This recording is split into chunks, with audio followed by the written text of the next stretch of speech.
Vishnu Sai, behavioral therapist from Pinnacle Blooms Network, Tirupati branch. యాక్చువల్గా మన దగ్గర గగన్ కృష్ణ అని కిట్ వచ్చి 1 year అవుతుంది. ఫస్ట్ తను వచ్చినప్పుడు అబిలిటీ స్కోర్ వచ్చేసి 200 దాకా ఉంది. ప్రజెంట్ అబిలిటీ స్కోర్ వచ్చేసి 315 అబిలిటీ స్కోర్ అనేది వచ్చింది. సో ఆల్మోస్ట్ 100 points పైగా అబిలిటీ స్కోర్ అనేది ఇంక్రీజ్ అయింది. ఫస్ట్ గగన్ కృష్ణ మన దగ్గరకు వచ్చినప్పుడు హిట్టింగ్ ఎక్కువ ఉంది, షౌటింగ్ ఉంది, ఐ కాంటాక్ట్ లేదు, నేమ్ కాలింగ్ రెస్పాన్స్ లేదు.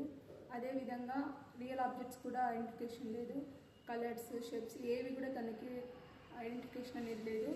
ఆఫ్టర్ థెరపీ తర్వాత ఐ కాంటాక్ట్ వచ్చింది, నేమ్ కాలింగ్ రెస్పాన్స్ వచ్చింది. అదేవిధంగా హైపర్ కూడా చాలా వరకు కంట్రోల్ అయ్యింది. వాళ్ళ పేరెంట్స్ కూడా ఆఫ్టర్ థెరపీ తర్వాత మీ పినాకిల్ వల్లే మా కిడ్ ఎంపవర్ అయ్యారని చెప్పారు. సో యాజ్ ఎ బిహేవియర్ థెరపిస్ట్గా నేను చాలా సాటిస్ఫాక్షన్గా ఫీల్ అవుతున్నాను. Thank you.